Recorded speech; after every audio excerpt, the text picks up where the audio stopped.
అయితే ఇంకా ఇంకొక అంశం, కొంతమంది కానిస్టేబుల్ అభ్యర్థులకు ఉద్యోగాలు వచ్చి ఆ తర్వాత కొంతమంది చిన్న చిన్న పెట్టి కేసుల ద్వారా వాళ్ళ ట్రైనింగ్కు పంపకుండా ఆగిపోయినటువంటి వాళ్ళు ఉన్నారు. అందులో కొంతమందిని పంపిన ఇంకా కొంతమందిని పంపలేదు.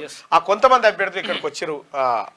అన్వర్ అయాన్ ఇన్స్టిట్యూట్కి సంబంధించినటువంటి అన్వర్ మరి కొంతమందిని ఇక్కడ వాళ్ళ ద్వారా వచ్చి నిన్న సోమాజిగూడ ప్రెస్ క్లబ్లో కూడా నిన్న బషీర్బాగ్ ప్రెస్ క్లబ్లో కూడా దీనికి సంబంధించినటువంటి వివరణ ఇవ్వడం జరిగింది. సో ఈ అభ్యర్థులకు కూడా అవకాశం ఇవ్వాలనేది వాళ్ళు చెప్తున్నటువంటి మాట. మరి ఎవరైతే పోలీస్ రిక్రూట్మెంట్ బోర్డు ఉందో పోలీస్ రిక్రూట్మెంట్ బోర్డులో ఖచ్చితంగా ఈ నిర్ణయం జరగాలి, వీళ్ళు ఏం అన్యాయం చేశారు అనేది చెప్తున్నటువంటి మాట.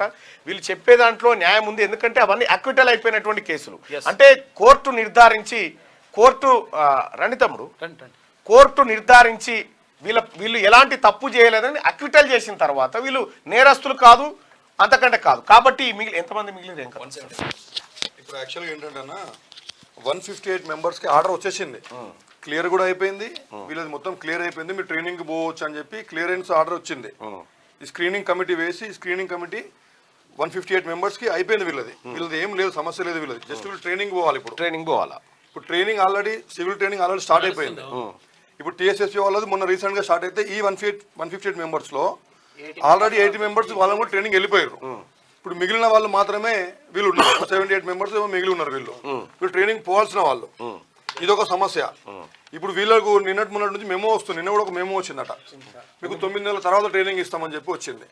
ఎందుకు ఇంటర్నల్ గా ఒక్కొక్కరికి ఇండివిజువల్ గా పంపిస్తారు. ఇప్పుడు నిన్న కృష్ణన్న కూడా దీని మీద చాలా పెద్ద ఎత్తున ప్రెస్ మీట్ అయింది. రాబోయే రోజుల్లో కూడా దాని మీద గట్టిగా చేస్తామని చెప్పి కూడా అనుకుంటున్నారు.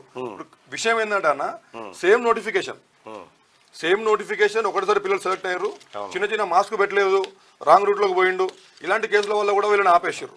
ఇప్పుడు కేసు గ్రావిటీని చూసి అట్లీస్ట్ గవర్నమెంట్ ఉద్యోగాలు గతంలో పోస్కో లాంటి కేసుల్లో కూడా అయిపోతే ఇచ్చేసారు. అది కూడా జరిగింది. ఇప్పుడు కూడా సరే ఆ స్క్రీనింగ్ అనేది చేసిర్రు, ఓకే, దానికి మేము అడ్డుపడలేదు, ఖచ్చితంగా చేయాలి కూడా. ఎందుకంటే డిపార్ట్మెంట్ లోకి వచ్చేటప్పుడు ఆ వ్యక్తి యొక్క బ్యాక్గ్రౌండ్ ఏంది, మైండ్ సెట్ ఏంది అనేది కంపల్సరీ అవసరం. దానికి మేము కాదనలే. ఇప్పుడు 158 మెంబర్స్ కి స్క్రీనింగ్ కమిటీ మెమోరాండం ఇచ్చింది, మీరు అందరు క్లియర్ ఉంది, you can go to training అని చెప్పి డైరెక్ట్ గా ఆర్డర్స్ వచ్చేసినాయి. అదే టీఎస్ బోర్డే ఇచ్చింది ఇది.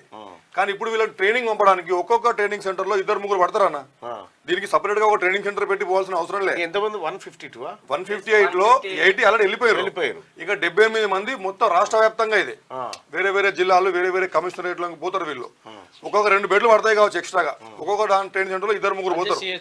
అడ్జస్ట్ చేయాలనుకుంటే వెంటనే అడ్జస్ట్ ట్రైనింగ్ స్టార్ట్ అయింది ఆల్రెడీ. ట్రైనింగ్ వాళ్ళకి స్టార్ట్ అయ్యి ఒక 43 రోజులు అయింది సార్.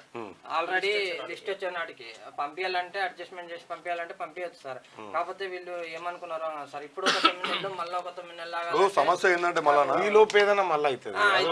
సమస్య ఏంటంటే మళ్ళా లైవ్ లో ఒక అబ్బాయి ఉన్నాడు సార్, యాక్సిడెంట్ అయిన అబ్బాయి. ఇప్పుడు సమస్య ఏంటంటే మళ్ళా ఇప్పుడు ట్రైనింగ్ పోయేది పోలీస్ డిపార్ట్మెంట్. ఇది ట్రైనింగ్ పోయేటప్పుడు పిల్లల యొక్క మెడికల్ కూడా చాలా అవసరం పడుతుంది. రేపు ట్రైనింగ్ చేయకపోతే మళ్ళీ అక్కడ నుంచి తీసేస్తారు వీళ్ళను. ఇప్పుడు ఆల్రెడీ 2-3 సంవత్సరాలు వీళ్ళు ప్రిపరేషన్ కి దీనికి ఎంత ఇబ్బంది పడతారో మీరు చూసారు. పోయినసారి గవర్నమెంట్ ఉన్నప్పుడు నిరుద్యోగులను ఎంత చెండాడారో అది కూడా మనం చూసినాం. మరి గవర్నమెంట్ వచ్చినప్పుడు మాకు ఏదో ఒక రకం ఖచ్చితంగా సపోర్ట్ చేస్తాను వీళ్ళకి నమ్మకం ఇప్పటికి కూడా ఉంది. నేను కూడా వాళ్ళకి అదే చెప్తున్నా. ఒక నిరుద్యోగ జేఏసీ నిన్న కూడా మొత్తం జేఏసీ కూర్చుంది.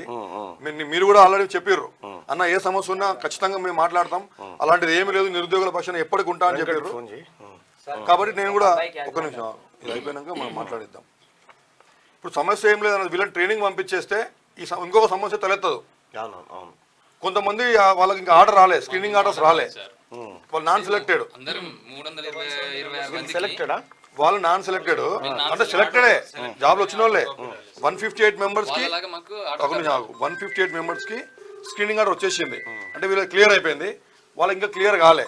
వాళ్ళని కూడా సేమ్ ప్రాబ్లమ్స్ ఉన్న వాళ్ళే, చిన్న కేసులు, చిన్న ఇబ్బందులు ఉన్న వాళ్ళు.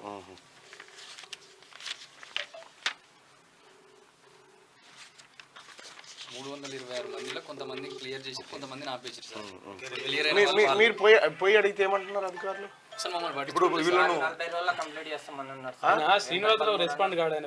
ఇప్పుడు వేమ్ నరేందర్ అన్న ఇంతకుముందు మన పిల్లలు కలిసినప్పుడు ఒక 40 days పంపిస్తామని చెప్పి ఒక ఆఫీసర్ ఫోన్ చేసి చెప్పిండంట. అక్కడ వాళ్ళు పంపిస్తామని చెప్తారు, వీళ్ళకేమో ఇప్పుడు మెమోలు వస్తున్నాయి, నెక్స్ట్ ట్రైనింగ్ పంపిస్తాం, లేకపోతే నెక్స్ట్ 9 months తర్వాత పంపిస్తాం. ఆల్రెడీ వీళ్ళు ఉద్యోగాలు వచ్చినాయని చెప్పి ప్రైవేట్ జాబులు ఎక్కడ చేసుకోలేరు పిల్లలు. అవునవును. ఆల్రెడీ ఈ సమస్యల మొత్తం అందరికి తెలిసిందే. ఇప్పుడు అటు పోకుండా ఇటు పోకుండా మధ్యలో ఇరుక్కుని ఉన్నారు వీళ్ళు. ఈ మధ్యలో ఏమైనా ప్రాబ్లం అయితే ఆ ఉన్నది కూడా ఊసిపోతుంది ఉద్యోగం అనేది వీళ్ళ భయం. Okay okay okay right.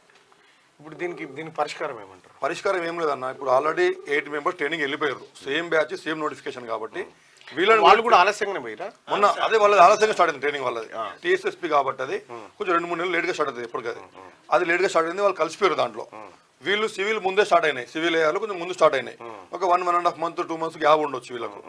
So దాన్ని వీళ్ళు అడ్జస్ట్ చేయొచ్చు. ఇప్పుడు యూనిట్ టెస్ట్ స్కూల్ ఎట్లా అన్నా అట్లనే అన్న ట్రైనింగ్ కూడా. స్కూల్ ఎట్లుంటుంది, స్టార్టింగ్ లో యూనిట్ టెస్ట్ లెక్క జరుగుతాయి, చిన్న ఏమైనా ఉంటాయి. ఫర్దర్ గా లాస్ట్ గానే ఆఫ్ ట్రైనింగ్ తర్వాతనే మెయిన్ గా జరిగేది మొత్తం కూడా. సేమ్ బ్యాచ్ కాబట్టి వీళ్ళని పంపించేస్తే సీనియారిటీ పోదు. ఈ సంవత్సరం మొత్తం వాళ్ళకి కలిసి వస్తుంది.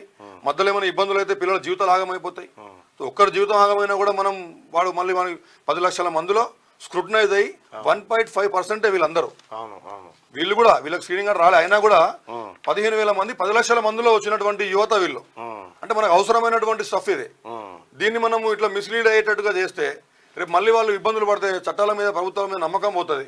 అరే ఇంత కష్టపడి కూడా ఈ అబ్బాయికి 2 సార్లు వచ్చింది నా జాబు. పోయినసారి కొట్టిండు, మళ్ళీ ఈసారి కూడా కొట్టిండు. కేసు కూడా క్లోజ్ అయిపోయింది అబ్బాయిది. మళ్ళీ ఆయన కూడా ఇప్పుడు ఈ స్క్రీనింగ్ ఆర్డర్లో ఆయన పేరు రాలేదు. ఇంకా కొంతమంది ఉన్నారు అట్లా స్క్రీనింగ్ ఆర్డర్లో పేరు రాని వాళ్ళు. ఓకే. ఇప్పుడు నేను అనేది ఏంటంటే అన్న, మీ ద్వారా నేను గవర్నమెంట్ ఒకటే విన్నవించుకుంటున్నాం. ఈ ప్రజలు కావచ్చు, యువత కావచ్చు, స్టూడెంట్స్ కావచ్చు, నిరుద్యోగ చేసి ఎవరు చెప్పినా కూడా మన దగ్గర ఉన్నటువంటి వనరు యువత, చదువుకున్న వాళ్ళు. వీళ్ళు 10 లక్షల మందిలో స్క్రూటనైజ్ అయ్యి 1.5% మాత్రమే సెలెక్ట్ అయ్యారు.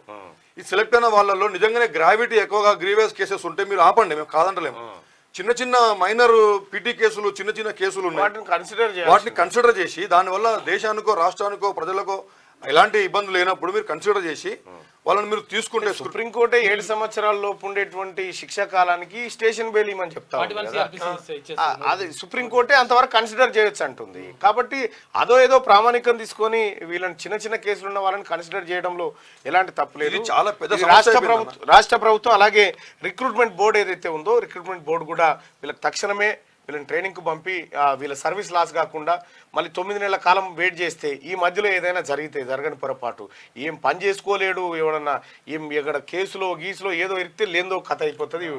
కాబట్టి ఆ పరేషాన్ కాకుండా రిక్రూట్మెంట్ బోర్డు చర్యలు తీసుకోవాలని చెప్పి క్యూన్యూస్గా తీన్మార్మలన్నగా నేను కానీ మేమంతా కానీ డిమాండ్ చేస్తూ ఉన్నాం. దీనికి సంబంధించి నేను కూడా అధికారులతో మాట్లాడాను. ఖచ్చితంగా మాట్లాడాలి. చేయండి బాయ్, చేయండి సార్. కొంచెం మా దృష్టి మా సమస్యని వాళ్ళదైనా మాదైనా సీఎం దగ్గరికి తీసుకుపోండి సార్ మమ్మల్ని ప్లీజ్ సార్. సార్ మేము తిరగని వాళ్ళు అంటూ లేరు సార్. మాక్సిమం గవర్నమెంట్ అందరినీ తిరిగినాం, అందరి దగ్గర పోయినా అందరి కాళ్ళు పట్టుకున్నాం, చేతులు పట్టుకున్నాం. ఇక ప్రతి ఒక్కరిని ఇప్పుడు నేను నా వంతు ప్రయత్నం బహుశా నేను న్యాయం జరుగుతుందని అనుకుంటున్నాను. మీరు న్యాయం చేస్తారని మేము ఇక్కడ మాలాగానే శిక్షణ వాళ్ళకి కొంతమందికి వచ్చేసినాయి సార్. మాకు కూడా మేము కూడా కోర్టు నుంచి క్లియరెన్స్ తీసుకొచ్చిన 300 మంది ఉండే ఒకటే సార్ డివైడ్ చేసేసిండు. అందరూ ఒక దగ్గర ఉండకోకుండా జస్ట్ డివైడ్ చేసేసి వాళ్ళేమో ట్రైనింగ్ పంపించలేదు, మాకేమో ఆర్డర్ చేయట్లేదు. ఓకే, మాకు లిస్ట్ ఉందో లేదో కాంప్రమైజ్ అయ్యింది. 120 మంది, ఇంకొక 50 మెంబర్స్ రాలేదు. అందరూ కూడా చిన్న సెక్షన్. ఒకసారి సెక్షన్ చూస్తే మీకే అర్థమవుతుంది ఎంత చిన్న సెక్షన్ అనేది. చాలా చిన్న సెక్షన్ కావాలని రాబోయే నోటిఫికేషన్ లో కూడా మళ్ళా 307 లోనే ఇక ఒక్కరిద్దరు 307 రెడ్ విత్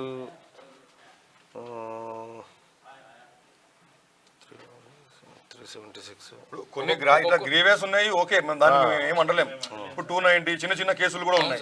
ఇప్పుడు కొన్ని కేసులు ఆల్రెడీ అక్విటల్ అయిపోయినాయి. ఇప్పుడు చూడు 324, 506 ఎక్కడైనా చిన్న గొడవ అయితే జస్ట్ నెట్టేసిన 324 చేస్తారు. ఇప్పుడు దాన్ని కూడా అక్విటల్ అయిపోయింది మళ్ళీ ఈ అక్విటల్ ఇక్కడ. సో ఇలాంటి ఏంటంటే చిన్న కేసులు అక్విటల్ అయినాయి ముఖ్యంగా. ఒక్కొక్కరు 2-3 నోటిఫికేషన్ నుంచి కొడుతూనే ఉన్నారు సార్. ఉండి కూడా పోలేకపోతారు. పోస్కో 3 ఇవి చేయాల్సిందే. ఇప్పుడు ట్రయల్లో ఉన్నాయి, ఆపినా పర్లేదు అన్న, ఇబ్బంది లేదు. అక్విటల్ అయిపోయినాయి, కేసు క్లోజ్ అయిపోయింది. మీరు అడగడం కరెక్టు, అది చేయాల్సింది. రాష్ట్ర ప్రభుత్వం కూడా అలాగే తెలంగాణలో పోలీస్ రిక్రూట్మెంట్ బోర్డు కూడా ఒకసారి ఆలోచించుకొని ఎవరికైతే వాళ్ళు కూడా చెప్తా ఉన్నారు సివియర్గా ఉన్నటువంటి కేసుల విషయంలో మీరు ఆలోచించుకోండి, తప్పేం లేదు. కానీ చిన్న కేసులకు అక్విటల్ అయినటువంటి వాటి విషయంలో కూడా ఇంతే పట్టుతో ఉండకుండా వాళ్ళకి అవకాశం ఇస్తే వాళ్ళు ఏమైనా పరివర్తన మార్పాలంటే సపరేట్ క్లాస్ పెట్టి చెప్పు. గత 3 సంవత్సరాల నుంచి కూడా పరివర్తన మార్పు తేవాలనుకుంటే ఏదైనా ఒక ప్రత్యేక క్లాస్ పెట్టైనా చెప్పు. కేవలం వీటి కోసం అనే ఇప్పుడు అన్న వాళ్ళు పరివర్తన అయ్యారు కాబట్టి సంవత్సరాల తరబడి కూర్చొని చదువుకుంటూ ఉద్యోగాలు సాధించారు. ఇప్పుడు ఆల్రెడీ వాళ్ళు ప్రూవ్డ్, వాళ్ళ గురించి మళ్ళీ మనం వాళ్ళ క్యారెక్టర్ను ప్రూవ్ చేయాల్సిన అవసరం లేదు. 10 లక్షల మందిలో వచ్చిన వాళ్ళు కాబట్టి దయచేసి అదొక విషయం అన్న. ఇంకొక విషయం కూడా మీ ద్వారా నేను కోరుకుంటున్నా, రాబోయే నోటిఫికేషన్లో కూడా ఈ చిన్న మైన్యూట్ ఏమైనా చిన్న కేసెస్ ఉంటే వాళ్ళని ఇట్లా ఆపి మళ్ళీ డివైడ్ చేసి ట్రైనింగ్ అక్కడ అయిపోతుంటే, లాస్ట్ టైం వాళ్ళు ఏం చేసారు, ట్రైనింగ్ ఇష్టం వచ్చినట్టు చేసారు. ఒకరికి ఆర్డర్ ఇచ్చేసారు, జియో 46 ఏమో అక్కడనే ఉంది, వీళ్ళేమో డైరెక్ట్ రిజల్ట్ ఇచ్చేసారు. కావాలని విభజించి మొత్తం అందరూ గందరగోళం చేసేసి ఏదో ఒక రకంగా ఆపాలి. ఎలిమినేషన్ మెథడ్ పాటించారు అన్న వాళ్ళు. ఎట్లా దీన్ని సాల్వ్ చేయాలని చూడలే. అవును, ఆ మెథడ్ ని ఇప్పుడున్న గవర్నమెంట్ ప్రజాప్రభుత్వం అంటారు కాబట్టి ఖచ్చితంగా నమ్ముతున్నాం. కాబట్టి మీరు కూడా ఖచ్చితంగా అన్న ఏదో కూడా చెప్తున్నారు కాబట్టి నేను ఇక్కడ దాకా వచ్చినా. తప్పకుండా నా దృష్టికి వచ్చింది. TSL ఈవినింగ్ లో మాట్లాడి మీకు ఒకసారి మాట్లాడినా.